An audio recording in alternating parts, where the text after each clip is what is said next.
Hello, good evening, New York City family, and those of you who chose to watch from afar. I'm Xamayla Rose, Deputy Public Advocate of Civic and Community Empowerment for Jumaane D. Williams, the New York City Public Advocate.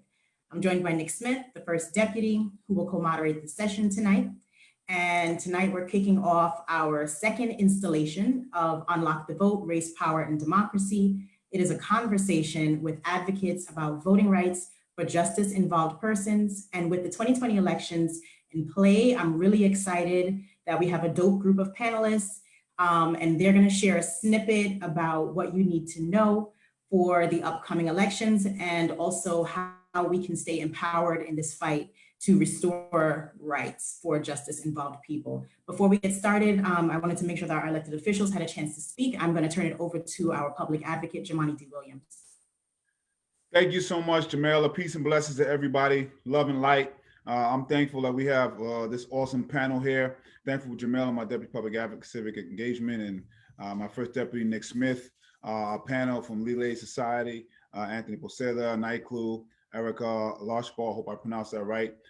Super excited to have my colleagues in government. We're gonna hear very shortly from special guest Senator Kirsten Gillibrand, who's on with us, and Assemblymember Latrice Walker, who's doing awesome work up in Albany, and my brothers, Mysonne, making sure hip hop don't forget its roots. And we got from G-MACC, Shanduke, who I'm sure will share a story of how he registered to vote, and know folks will be interested to hear that. And we're talking about justice involved folks restoring their rights, but I just want to make sure people understand, even if you are justice involved, you may still be able to vote right now. So we want to make sure while we're restoring some, people understand that they do have the right right now in many cases. Across the country, we do see people who are specifically targeted to suppress the vote. We know that, Black and browns in particular. We see suppressive vote in the North and the South. I also, just for a second, want to make sure we're clear that we don't confuse suppression of vote and voter fraud. We haven't seen widespread voter fraud. And so the thing here is, if you can get past all of the tactics that we see, all of the things that are in your way, if you can get past that and actually get your vote in the system, that's what matters. And that's what we want folks to do, try to get past those hurdles to get that vote in the system, because it's important. There have been some advances in public policy. There's been some rollbacks. It's sad to see. We know that votes, people do, elections have consequences, and that's critical. I know the panel is going to get into why it's important to vote, even though if you feel dismayed about the system. I feel very dismayed as well. I feel like it's just tough. I got to speak just in my public advocate voice, so I can't really say who to vote for, who not to vote for. But we do know there are some differences, even though there are some similarities, and we just have to make sure mission number one is to get us past this darkness that we're in right now. Mission number two is then to hold everybody accountable. I've supported a few bills that people are going to speak about here, including end disenfranchisement of people who are on parole. We currently need a personal pardon from the governor in order to vote. You know, I won't say much about the governor now because I want to keep the spirits in good company here with the good spirits. I urge New York State to join Maine and Vermont to end disenfranchisement of incarcerated people by passing the bills that are there. I'm proud to have introduced a resolution 1236 in support of legislation that's in the state. By the way, you look at the states that allow people who even are incarcerated, forget about parole, to vote. The complexion of those prisoners are a lot different. And I want to make sure we never forget about the overlay that race plays.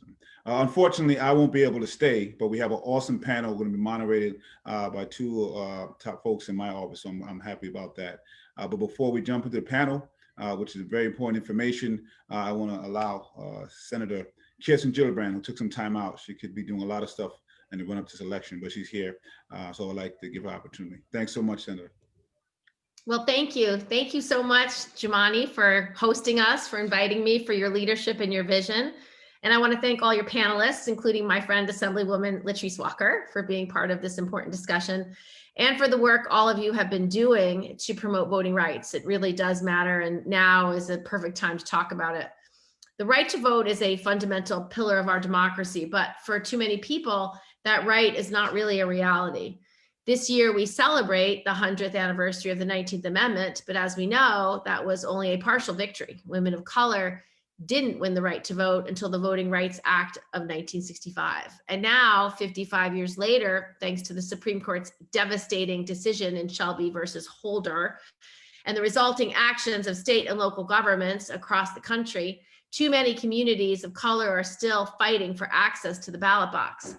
There's tremendous enthusiasm and turnout in this election already. But we've seen hours-long lines across the country and across our own city, often in communities of color. Minority voters are 6 times as likely to wait more than an hour to vote. Sometimes that wait is as long as 10 hours. That's completely unacceptable, and it makes voting especially difficult for seniors and people with disabilities. We've also seen states reduce polling sites, making people drive great distances to turn in their ballot. And we've seen onerous voter ID laws and signature matching laws implemented in many, many states. These are basically poll taxes and tests by a different name. If we want to live up to our democratic ideals, we have a lot of work to do. That's why I fought for New York to get emergency election grant money in the COVID relief packages. It's also why I support the Voting Rights Advancement Act that would restore and update the protections in the Voting Rights Act to prevent states with a history of discrimination from passing voter suppression laws. And it's why I was proud to work with our late and great John Lewis on legislation called the Voter Empowerment Act, and will continue to fight for it in his honor.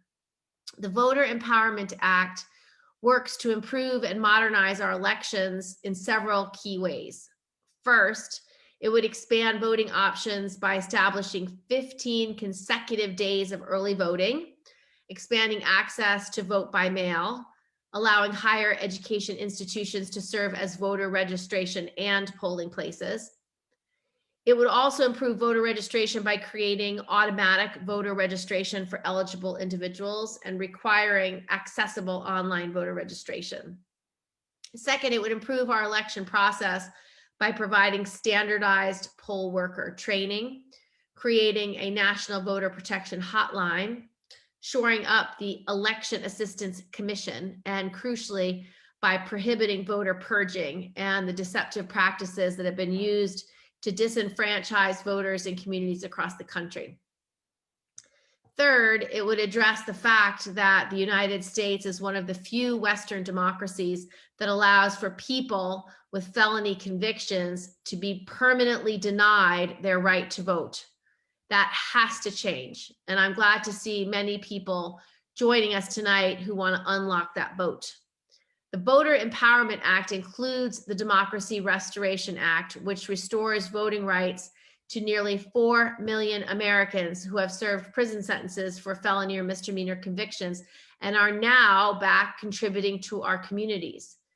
When it comes to deciding the future of those communities, their voices should be heard in who we elect. This is not just a conversation about this election. It's a conversation about what elections in a democracy should actually look like. We need to look to the example of the suffragists and the civil rights activists and commit to not only being in this fight as long as it takes, but to bring as many people as we can into that fight with us. I know that everyone on this call is ready to mobilize our communities for justice, and we are counting on each one of you to keep doing that through the election and beyond.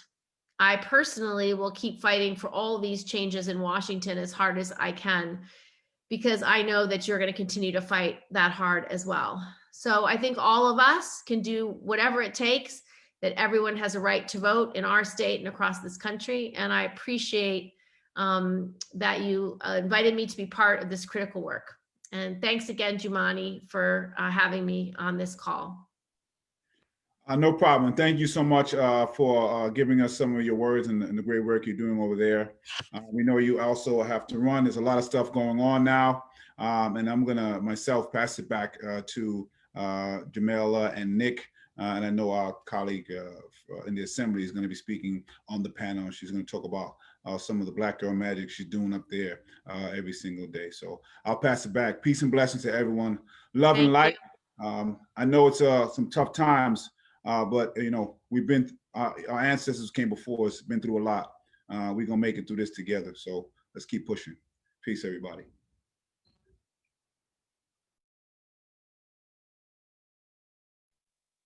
Thank you, Public Advocate. Thank you, Senator. I also want to thank my colleague, Xamayla Rose, for agreeing to co-moderate this panel. And I do want to say, Xamayla conceived of this panel and brought all the folks together. I don't want that credit. It belongs to Xamayla, so congrats on a powerful panel, Xamayla. So my role here is to do a couple of things, to introduce the panel and to work with Xamayla to ask some of the questions that we have prepared. So I'll do so now. So on the panel, we have Assembly Member Latrice Walker, who, by the way, all of us should know, was the prime sponsor in the Assembly of the bail reform bills. That is quite impressive for anyone in the Assembly, and for her to be the sponsor of the bail reform package of bills. Very impressive. Thank you for your work on that, Assembly Member. We have Mysonne, the co-founder of Until Freedom. The Public Advocate talked about his work in the hip hop community and in civil rights, not only in New York, but across the country.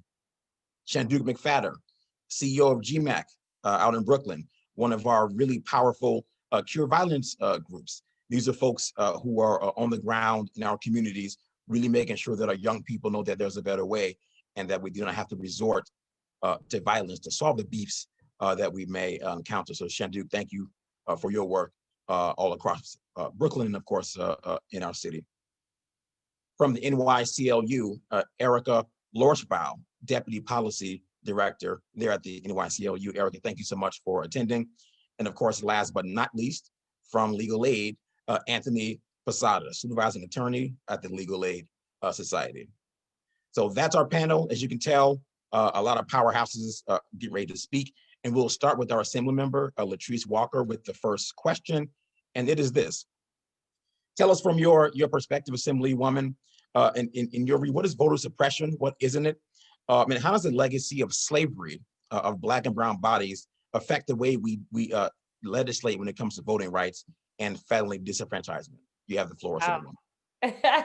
So that sounds like an entire dissertation, but I'll try to sum it up as quickly as I know how. Sure. And so, you know, I have the beautiful pleasure to represent a neighborhood that I was born and raised in, Brownsville, Brooklyn. And amongst as well, Bed-Stuy, Crown Heights, East Flatbush, Cypress Hills, and East New York. And I was told when I first got elected that 25,000 people were returning home from the upstate criminal justice system to my community. And it was like, well, what the hell are we gonna do when they get here, right? They need access to jobs, housing, healthcare, education, and everything else that every person who is an American citizen here enjoys. And even for those individuals who are on their pathway to citizenship should be able to enjoy. But this entire group of my constituents was not able to enjoy the opportunity to ballot. And one of the things that we recognize is that the 13th Amendment, which, you know, abolished slavery as we know it, basically indicates that slavery is abolished except in the case of criminal punishment. And so when people are punished for a crime, they are returned back to slavery in its truest form. And so the one thing that, you know, keeps me from, you know, being, let's say when we think about Roots, and one of my favorite Roots characters was Kizzy. The one thing that separated us is the 13th Amendment, right? And so when I was growing up, people would say, oh, well, you know what? We're still living in slavery. And people used to think that they were just talking about like some physical state of mind, until you realize that we are actually in the truest form. And what are some of those things that they took away? They took away our ability to be a human being. We weren't even counted in the census as a full person. And so after that, of course, there were a number of different things that took place. We had a series of Reconstruction where there were more African Americans in Congress than had ever been before, right, in the history of our country. And then we had to have all these sort of vagrancy laws and things that roll those individuals back in order to connect us back to the plantation and back to our owners. And so the same way that they were able to take away our citizenship to be able to be included in the census, they're taking away our citizenship to be able to participate in as an active participant in government. And think about the New York State budget. It's $52 billion each and every year. Whether we participate in it or not, that money is going to go out the door. And again, this is a way from keeping us from being able to dictate how those resources are being utilized. When I got to Albany, one of the things that people said was, oh, well, you're from Brownsville, you know, there's a lot of projects out there. That constituency doesn't vote. When in fact, the 55th Assembly District in 2008 had the highest number of votes for Barack Obama than any other Assembly District in the state of New York. It had some of the highest numbers in the census in 2010. And each and every opportunity that we get, we show up and we show out and we like shock the consciousness of the state of New York. And so again, once we got to Albany, I was excited to see at least that there was some movement with respect to the governor in allowing for many individuals who are presently on parole to be able to have the opportunity to vote. And we did each and everything that we could to make sure that all of those 25, I wanted every goddamn 25,000 votes and then some, including my own brothers. And so we started on a massive campaign where we were registering people to vote. And when I look at the lines that are wrapping around the corner and people are saying, this is my first time voting, and they're grown men and women, and people are like, how are these grown men and women? And this is their first time voting. But this was their opportunity to stand up and allow that their voice to be their vote to be their voice and say that it's time to serve some eviction notices down in 1600 Pennsylvania Avenue. While I recognize that we have done that, but we have a lot more work to do.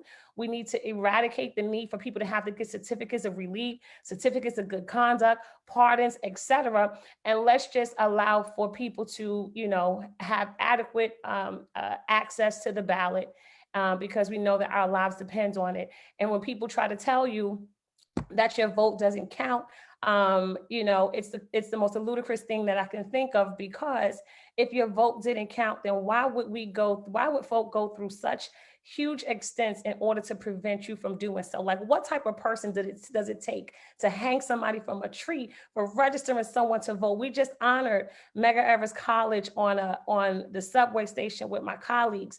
And this man lost his life by simply registering people to vote. And so we owe it to him. We owe it to all of the other individuals who fought for us to be able to enjoy these privileges and recognize that our right to vote may have taken us 401 years to achieve, but it's going to take an eternity for us to protect. We have a number of bills in Albany now. Right now, we are also working on the John Lewis bill. We're trying to get back Section 5 pre-clearance, where any changes to voting that has an effect of disenfranchising Black and Brown communities, that we will have our New York State Attorney General have to review all of those changes, because we know that down in Washington, it just didn't happen. I'll never forget being down in Shelby and watching Justice Clarence Thomas sit up there in the middle of that case, watching Jackie Berrien, our beloved Jackie Berrien in the NAACP Legal Defense Fund, fight for our rights. And this dude just sat there with his eyes closed and his head back like he didn't care. But he may not care, and he may not care with the act that he did today in swearing in that sister erroneously to the Supreme Court. But we're going to take it all the way, and we're going to make sure that everything it is that we fought for and everything it is that we continue to fight for, that we actually realize it. And not only are we electing more Black women to the Assembly, not only are we electing more Black men to Congress, but we're going to take over every particular seat in any house, everywhere that we exist. And I'm proud, of course, to also look and see that we have Carl Hastie as the Speaker of the Assembly, of course, Senator Andrew Stewart Cousins in the position of our Senate Majority Leader. We are pushing towards a supermajority in the Senate, and just watch out. And of course, our Attorney General being another sister, none other than Attorney General Tish James. So we're on a good road, but we got a lot more work to do. If you don't mind, if you could just elaborate a little bit more for me and others who may not understand what you were speaking about when you said the certificate of good conduct and where that's going. So They need- there is, right. So there are a couple of things like when you are incarcerated, you are stripped from a number of just, regular everyday rights that most people, take for granted, like access to student loans in order to go to college. Of course, living in a number of different types of housing, job access, and again, all of those things that keep us connected to our very ugly history.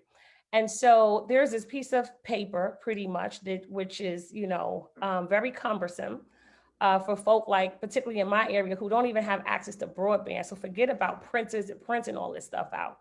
But you have to fill out this document that talks about whether or not you in church, whether or not you participated in this civic organization, all of these number of different things that they're holding individuals to. So first of all, you're blocking people on every which turn in order to even be able to say that, here, I can check all of these boxes. But yet, in order for them to be relieved of a disability, right? Because there's nothing disabling about the fact that you just come into our communities and you ravage and you over police us, you take away our men, you take away our women, you destroy our families. And then you turn around and say, you need this piece of paper right here in order to have all of the rights returned back to you. And so one of the documents that you can get, and of course, my office is at 400 Rockaway Avenue. So if there's an individual who's presently on parole and you are looking to have this document so that it can be, I know we're beyond apartheid and having to walk around with papers, but if you need your papers, we can come to 400 Rockaway and we will fill them out. And so when you do the certificate of relief and or a certificate of good conduct, it's supposed to like clear you from all of that past stuff that may have been holding you back, including actually gaining access or full access to be able to register to vote and to vote. And then of course, ultimately the last step is a pardon. And so we've just been out here trying to get this for everybody. And so this is a certificate of relief, certificate of good conduct, and of course, gubernatorial pardons. And we're, putting a lot of pressure on us to be able to have to just take that away as a barrier from actually fully gaining access to the ballot. But thank you. That was just a great framework. Thank you, Assembly Member and Shanduke. Last night we saw the confirmation of a Supreme Court justice, which has a lot of implications for particularly people of color in this country, including people who have justice involvement. But it's not really a simply partisan issue. The Assembly Member talked about the certificates of relief and good conduct. There was an executive order signed by our governor, I think 2 years ago, which made the process for parolees to file for those documents to get their rights, voting rights restored. Well, think about what state we're in and why we have to do that. We're in a so-called liberal progressive state, and we do not have a law that says folks on parole can vote. That's executive order. It's not even a law. It's really a gubernatorial action. So, and I want other folks to jump in here, but talk about your thoughts about voter suppression, and even when it comes to the political parties, because no party has the monopoly on rights restoration. So anyone want to jump in on that point?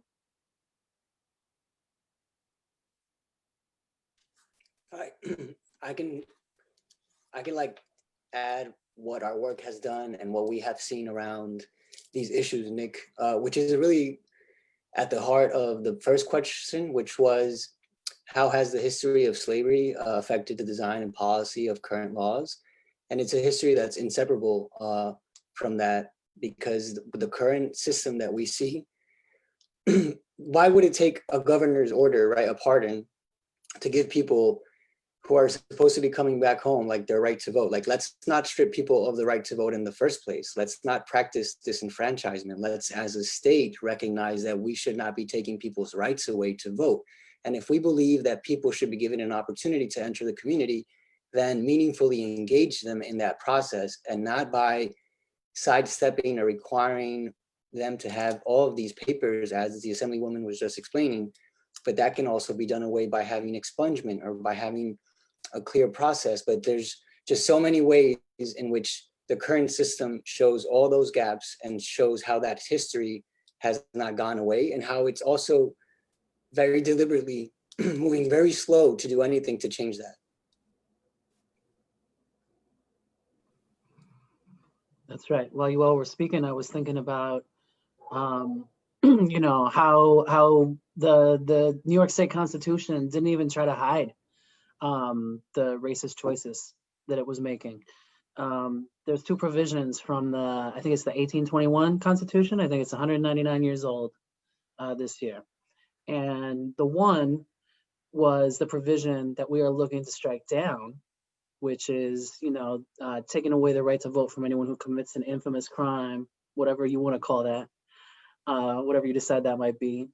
And the other one was just blatantly discriminatory. It was, you know, because before 1821, you know, any freedman in the state could vote.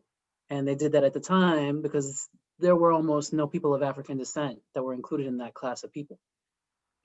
You know, a few years, couple generations passed, and the free population of people of African descent in New York was growing and growing. And so they said, oh, we got to do something different. So in 1821, they created felony disenfranchisement, you know, and they also created a rule that was since struck down that made it so that any white man who was going to be eligible to vote, he didn't have to have property, but only Black men who had property would be eligible to vote in New York State. You know, there was no hiding it.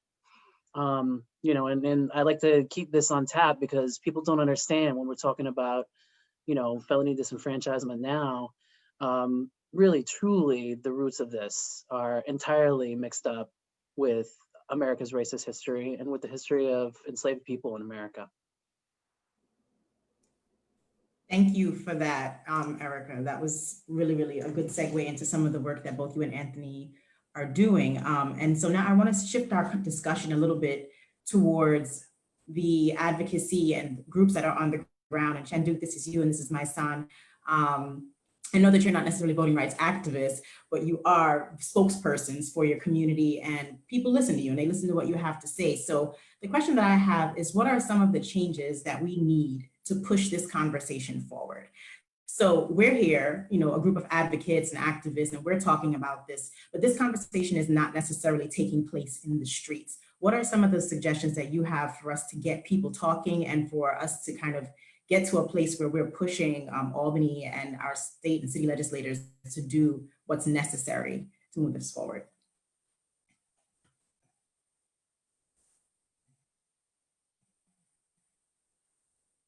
Okay. I follow you, Mike. Go ahead, Mike. Well, first of all, I want to thank you for having me on this esteemed panel amongst my colleagues and people who I idolize and look up to. And I thank you all for the work that you're doing.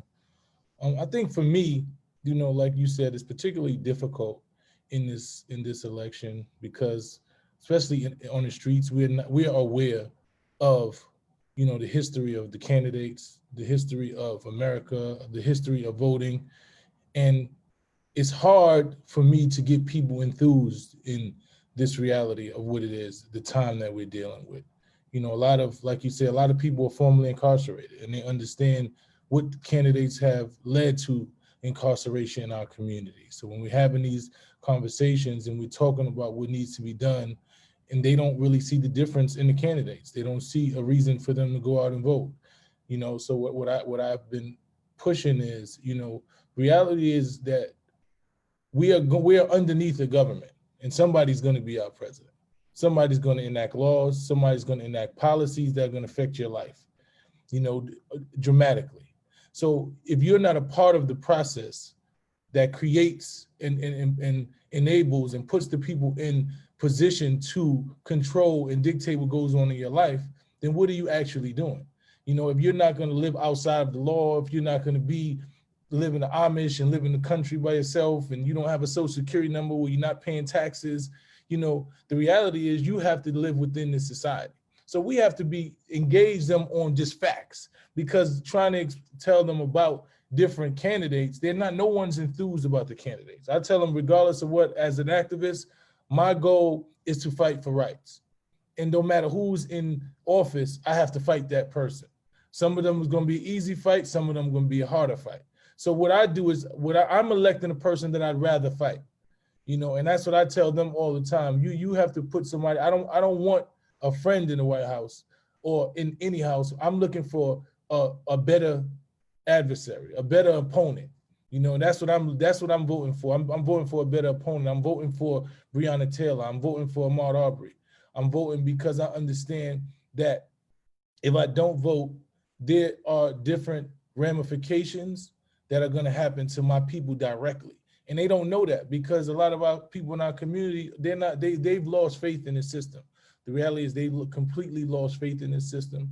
And a lot of times I find myself feeling weary. So I understand where they are at. But I think for us, what you can do better is talk directly to them. Don't try to, they're tired of being the scared tactics of, you know, you got to vote this person out or you got to vote this person in because they don't see the difference. Talk to their needs.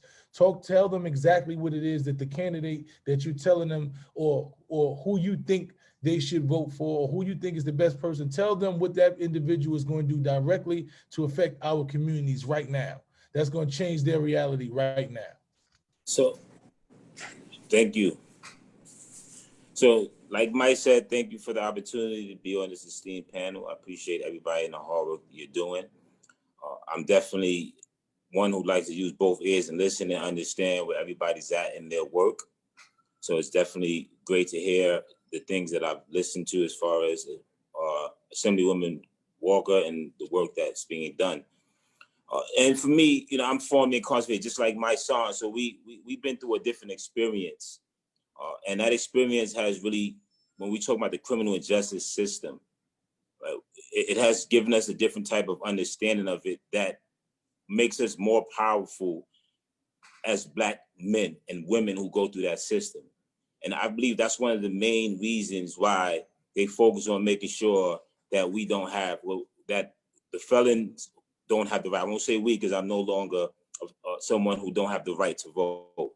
So we have to look at the fact that they take that vote and push that message to our community in many different methods to have us feel that way, to have us feel like it's not important, right? And we just had a conversation the other day about looking at the people who are voting right now in this year, looking at the election right now, looking at the early turnout, and taking that message, how we take that message back to our community and show them, okay, if this don't matter, why are there so many people for this early turnout? Why are there so many people voting? Look at the people that's voting, right? So if they're on that line, and there's something that's important there, let's get back what they took from us. So we have to give them the value, like Mysonne said, and the people who are working for us, right? This is who we're voting for, people who are working for us. And when we look at the presidential election at this time, it's so much confusion, there's so much mixed messages being put to our communities, and we're not doing, just like Mysonne said, going to them and having that conversation, which says, let me tell you why you don't want to go that way. Let me tell you why I'm going this way, right? When I look at Trump and I look at Biden, and I look at what both of them have done, it's a hard decision, right? It's extremely hard decision to go with. But at the same time, I looked at what Trump has been doing, right? And I said, okay, well, in the job right now, I don't like what I've seen, right? So let's get you out of there, shake up what you've been doing, because if we leave you there long enough, it's going to get crazier, right? So let's shake that up, put this guy in. But in the meantime, we should be focusing on 4 years from then, right? Because we need to show our community that this is not the only candidates in the world. It got to be something better for us, and we got to pull them out. We got to find out where they're at. We got to motivate them. So we got to start directly where they're at. Our community is not having a face-to-face with the president.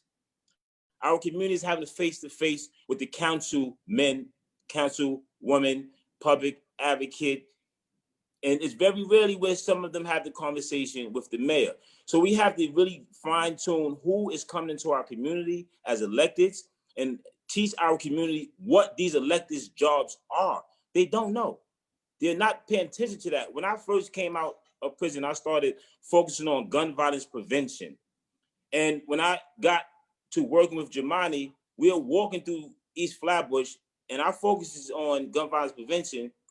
And the conversation comes up about me getting my right back to vote. I was still on parole at that time, right? And in the field, while walking through East Flatbush is when I filled out my voter registration card with Jumaane and gave that to him. And from that point on, I knew I had to do something more, involve my community, involving them in everything around the importance of elections, around the people who are advocating for our community, around what these people are supposed to do for them. And they don't understand that. They think it's something else. And we got to really give them the key points of this person does this person does that, this person does that. Now let's hold them accountable. That's the education we got to bring back to our community. Thank you so much, Shanduke. That is awesome. And I think when we center the voices of people who have been impacted and who are experiencing this disenfranchisement, that's when we can actually be successful. So I'm really happy to have both you and Mysonne here on this panel. Did anyone else want to add what are some of the things that we can do in community to aid in this work for rights restoration? I know at our office, we're working with a coalition of nonprofits. We're looking at different ways that we can impact policy to make it easier for those who are even detained pre-trial and who are locked up, but still have not lost their right to vote. Does anyone want to kind of chime in on that a little bit for those who may be listening who might want to get involved in community? So I would just add that there's two things that, both brothers indicated and that was a conversation about access and the access that they have in order to go and speak truth to power. And so this is also a conversation about knowing where your real power is and where power lies and the power that's within, right? And so we were talking about the fact that all of these things are tied into bills that needs to be voted on. And politics and government happens at the Capitol or at City Hall or in Washington at, the Capitol down there. And we have to be present, right? A lot of times people say, okay, well, the Tea Party, when they showed up, they were crazy, but what crazy showed up. And we have to show up because these two brothers, if we learn nothing from them, we know that showing up is the battle. It's not even half the battle. It's being there and saying, look, you have kept me out of housing for far too long. If you keep me out of my housing, I'm going to keep you out of yours, and by voting you out. And so I think that's part of so one of the things that we're doing right now even is reentry housing.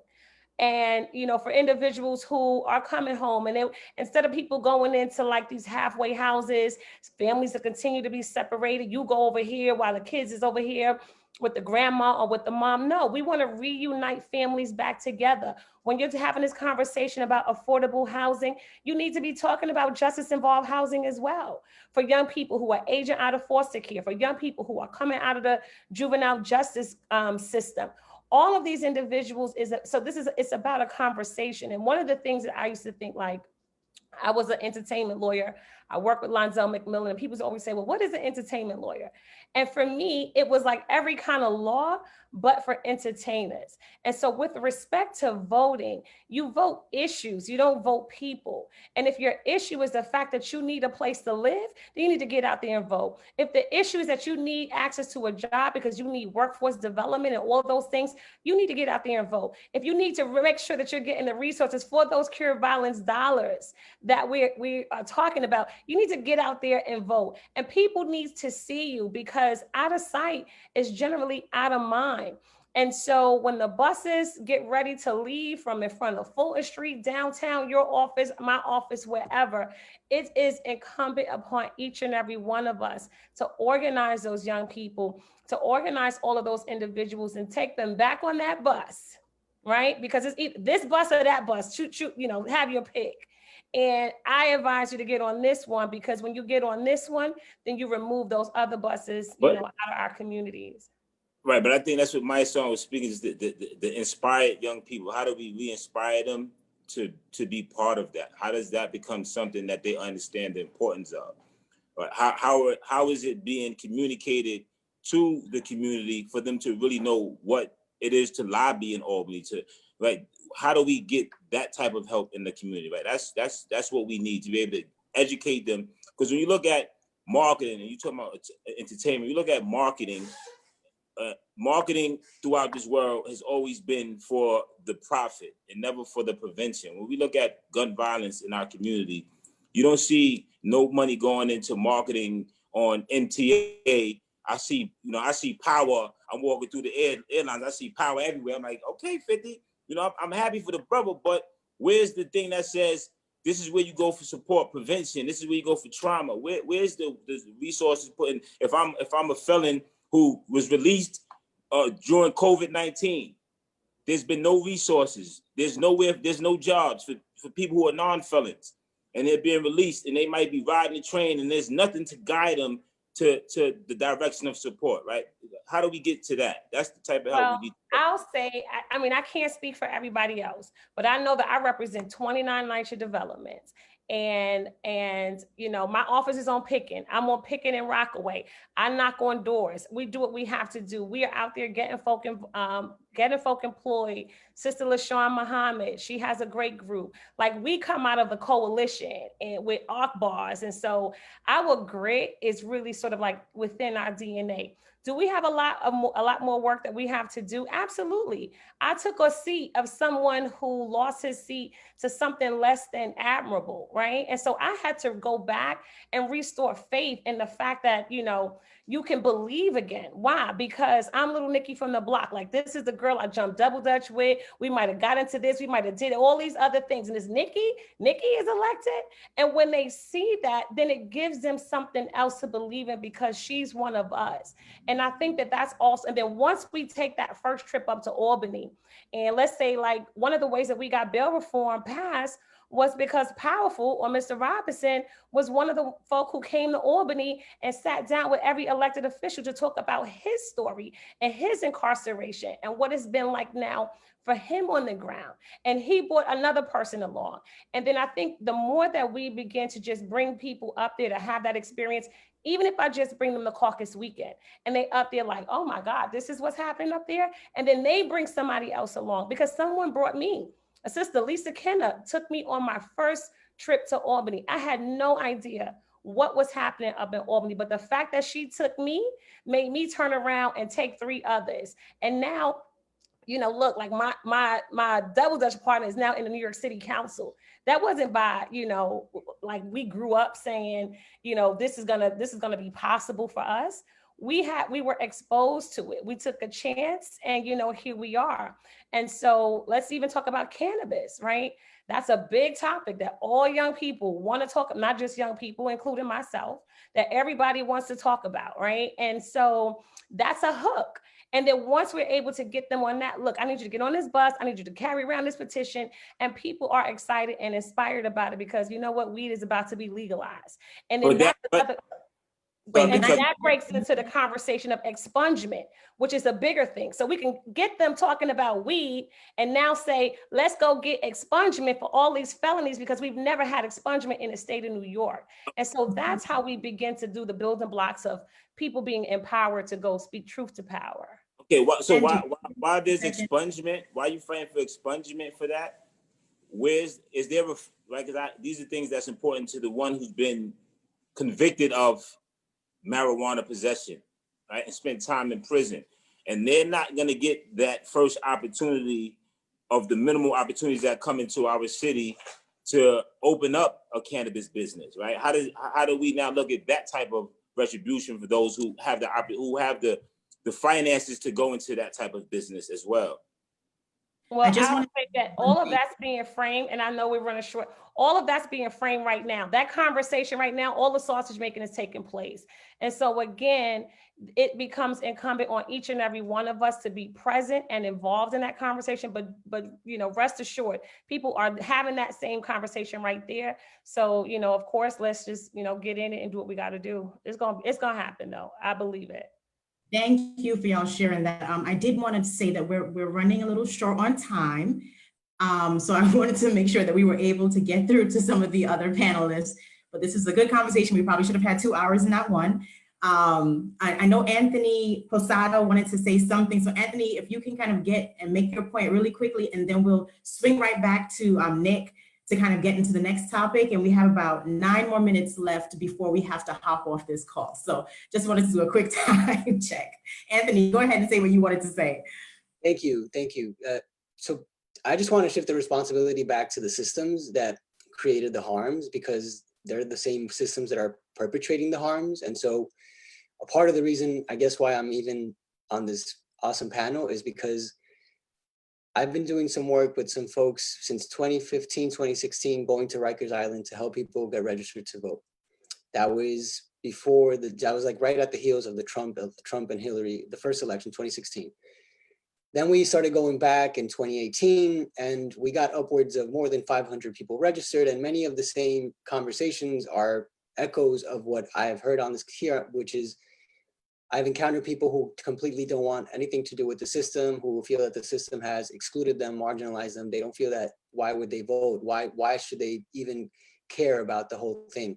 And so it's great to have those conversations because you get to actually civically engage people in why it's important, because they're going to go back home, and coming back home, all these decisions surround them. But these same systems are not adequately or properly informing people while there that they have these rights, that they can vote. The system, in fact, has put more barriers. The Board of Election doesn't even set foot in Rikers Island. Why is that? Why can't people in Rikers Island vote right then and there? Or in other institutions? Why? In other counties throughout the United States, they can do it. Apparently New York City can't figure it out, but they can do all these other things that are apparently progressive, but they're really not at the heart, helping people who have been removed from the process and their voices have been silenced. So now we haven't even been able to go back because of COVID.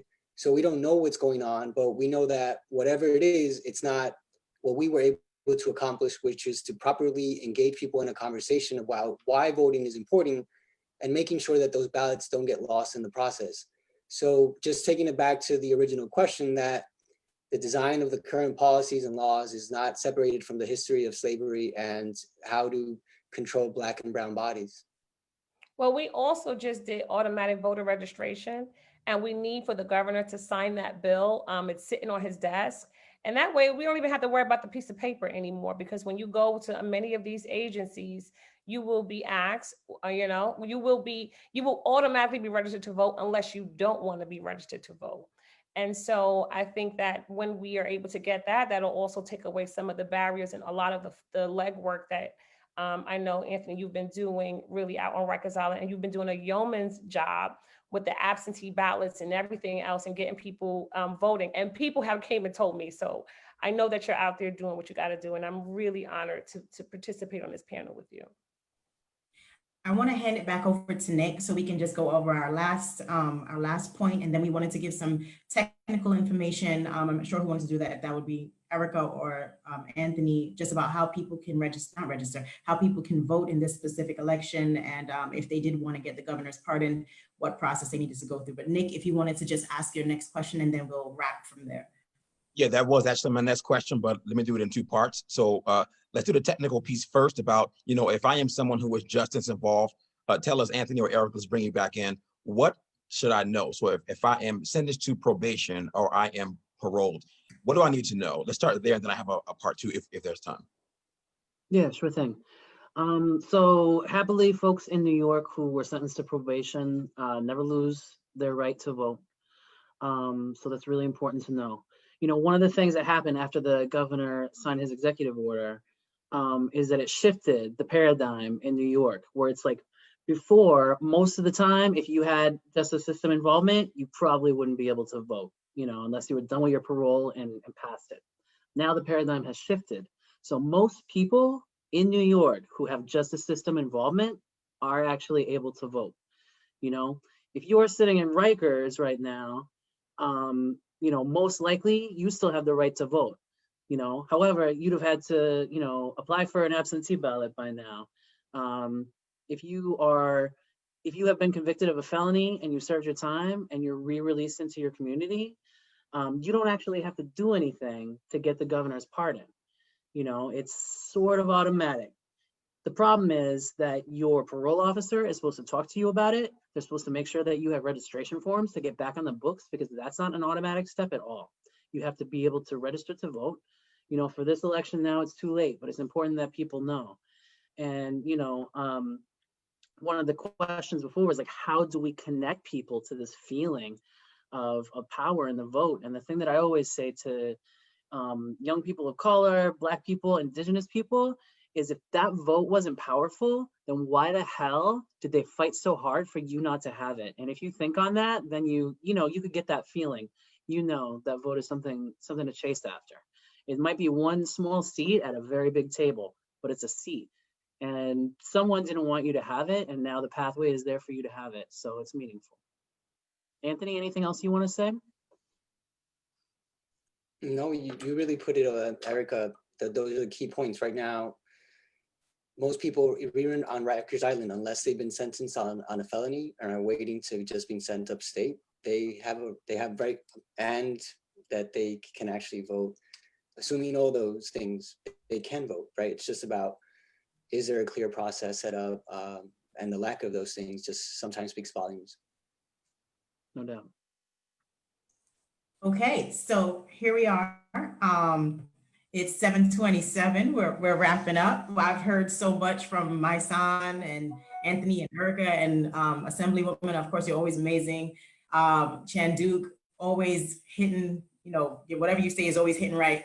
I just want to say to all of y'all, what is your call to action to everyone right now? So those who may be listening, who may live in New York State or live in New York City, we're all prepping for this election. If they have not voted already during early voting, which I encourage everyone to do, early voting started on Saturday, just bring some soup and bring a porta potty maybe, because you might have to wait for 2 to 3 hours, but please do vote. So let's start with, let's see, the Assemblywoman. What is your call to action to everyone who may be listening today?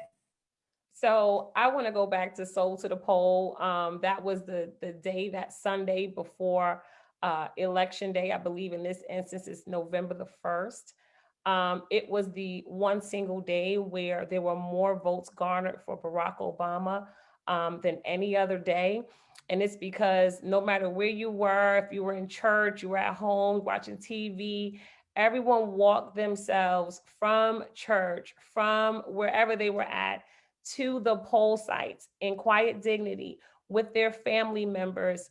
And that was their way of protesting and making history.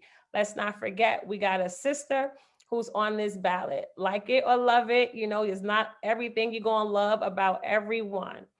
I did hear, there was some talk about, this being the 100 year of white women having the right to vote, but it's also 100 years of a wonderful sorority, Zeta Phi Beta Sorority Incorporated.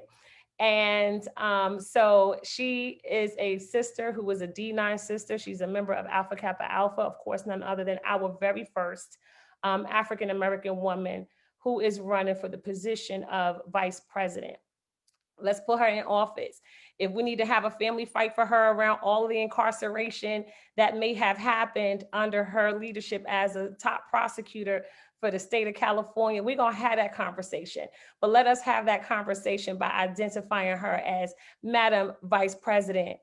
This is what we need to talk to you about. And this is how we suggest you undo a lot of the things that we may have found problematic in your exercise of your jurisdiction when you were in that position. And so I'm hoping that we make history again, herstory, by electing our very first African-American woman in the spirit of Harriet Tubman, Sojourner Truth, and everyone else, Barbara Jordan, to that seat. So that's my call to action. Let's get out there for that Black woman. Yes, love it. Mysonne, what is your call to action? And you're on mute. Mysonne, you're muted. Okay, I'm sorry. I just been listening to all you beautiful, intelligent people just drop so much gems and jewels. As you may not know or know, at Until Freedom, we are on a voters tour right now. Currently, I'm in Georgia. And yesterday we were in Montgomery, in Alabama, and Birmingham, in which we went to the Legacy Museum. And I was in there for about 10 minutes before I broke down crying. I saw so many things about this history of slavery, and it was one picture where they had these young kids in like a field wearing like the uniforms, the prisoners' uniforms, and they couldn't have been over 10 years old, and there was about 20 of them. And you could see the pain but the strength in their eyes. And I couldn't move from that picture, just looking at this picture. And then there was a room where all of our civil rights history activists is all around, and they're playing Mahalia Jackson in the background. And it felt like the ancestors was just roaming through my soul. So I sat there for about 30 minutes just crying. And then after we sat in there, we went to the museum where they showed the history of lynching. And as they told these stories, and they only documented over 6,000 lynchings that they have documented, but he says it's hundreds of thousands more. These are just the ones that they had on books. So he broke some of them down, and this whole theme is the way they do it. You start to walk down this hill, and they have these long cinder blocks with the names of the people who were hung. And as you go down, it gets further from the ground. So when you get all the way down to the bottom, it's at the actual length and experience of how high the people were lynched. So as we walk down, you read in these walls, and there was two people that stood out to me. There was a young man named Robert Mallard, who was killed in Georgia in 1948 for voting.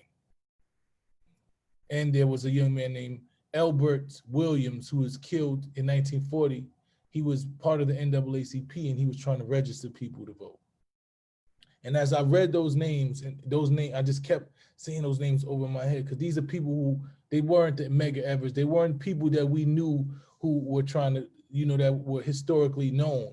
But these were people who actually died for our rights. They died for this exact thing that we have right now. And there's a poem that I say, and it's called "I Don't Have the Right to Do Nothing." And at that point, it really resonated with me. As we sit home, and a lot of our people feel disenfranchised, they don't feel moved, they don't feel like they have, really much options. But the option that I want them to know is that you don't have the right to do nothing. You don't have the right to sit home and say that you're protesting by not doing anything. That's the worst thing that you can possibly. Your protest is at the polls. Take your protest to the polls. If you on the streets, if you advocated, if you looked at TV and said this is wrong and this is wrong and we shouldn't live like this. If you're going through that, if you're going to marches, if you're doing all of those things and you're not finalizing it by going to the polls, then you are letting down your community, you're letting down yourself, and you're letting down Robert Mallard and Elbert Williams, who died for the right for this vote. So I'm telling you that you don't have the right to do nothing. None of us have the right to do nothing. In this moment, we realize that we are dealing with imminent danger.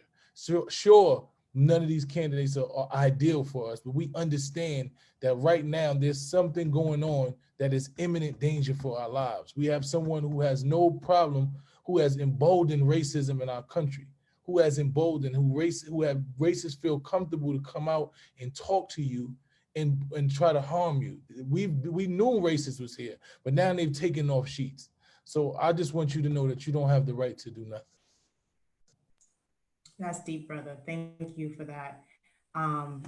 Yes, snap it up. I'm shedding a tear. Anthony. Mi gente, salgan a votar. First, want to do it in Spanish. Also, gotta let my people know that they have to get out to vote as well. But in English, I will just again bring it back to what I said at the beginning, which is that it's abundantly clear that the systems are not really doing much to change the status quo around disenfranchisement. So people need to get out to vote. People can't just feel complacent and feel like it can be of rebellion just because you don't participate in the process.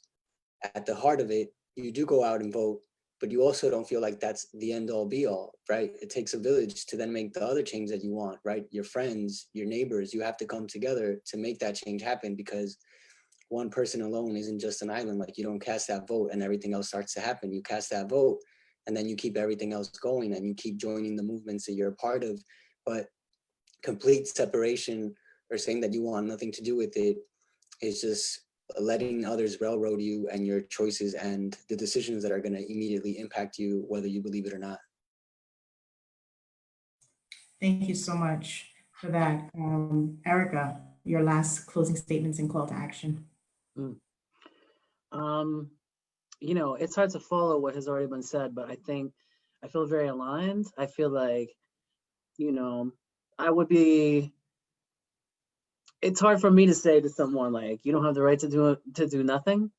But oh my gosh, like just because this system was not built for you does not mean that you cannot find power in it. And you know, these giants that have been spoken of the civil rights era laid down their lives to create that pathway to power.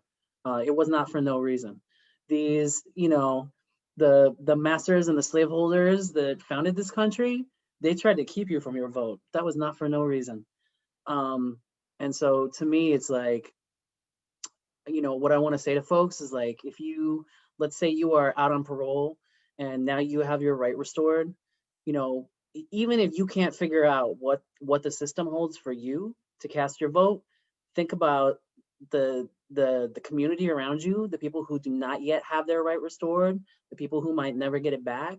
Like, they need you. Your community needs you, and you need you. You need you and your participation in the system to build the better system that is for people who have had justice system involvement, that is for Black and brown folks. So it's totally worth it to get into it and do the work. Thank you. Shanduke. Yes, definitely with all of that. Like Mike said, you know, we don't have the right not to do nothing. And we have to focus on the fact that we are the adults and they're youth that we have to push to the front. And we got to speak to them. We got to speak to us working for these children. This is not about us, this is about them. So we have to hear them. And I'm not about the talk, I'm about the walk. The action is what we put forward. We have to be out there in all areas, everything that makes sense to voting, not just on election day, but everything that's happening throughout the year that's leading up to election day. The things that are happening in your community that you are identifying, that you know is not supposed to be happening and is going on for years and years. You have to go to the root of those issues, right? And that's right in our communities, and look at the people who are supposed to be leading us forward and demand change by your action and galvanizing your community. It's more than just a vote, it's the action. It's walking more than talking. Thank you. Thank you so much. Be about it. Nick. Thank you. So, I mean, this has been an amazing panel, and two quick things that I took away from listening and learning from all of you. Slavery then, slavery now, and take your protest to the polls. Those are two key phrases that really caught my attention. And I want to encourage folks that are listening, of course, vote, but also remember, even on this call, you've got a state lawmaker and Assemblywoman Walker. You've got Xamayla and myself who have the power to make laws at the city level. Let us know what ideas you have, whether it's voting rights or fair chance in housing. You know, Jumaane years ago passed a Fair Chance Act, which got rid of the employment question on the criminal record question on the employment application. Let us know what those ideas are so we can help move the needle forward. I know all of us are committed to doing so, but pick up that phone or tweet us or get on the or email. Let us know what additional ideas you have, and you know we're going to push forward. So I know we're aligned on that, and I thank you all for your time, and thank you again, Xamayla. Okay, so much great stuff has been said already. So I just wanted to thank all of the panelists who stayed with us tonight. I know the Assemblywoman has to hop off for another event. Thanks so much to Senator Gillibrand, public advocate, Mysonne. I really appreciate you. I know you're in these streets. I see you out there. Shanduke, the same thing. Assemblywoman, you're always awesome. Erika, you know, you're like our brain trust. We talk to you at least once a week or every other week. And Anthony, you're there whenever we call. So again, thank you so much, everybody who's here. And for all of those of you, all of those who are listening, we love you. We are behind you. We want to see you empowered. Just remember, the election ends on November 3rd. If you have not had a chance to cast your vote, you still have a couple more opportunities. Please do that. If you have any questions, need any help, feel free to contact our office at gethelp@advocate.nyc.gov. Peace and blessings, love and light to everyone. Have a good night.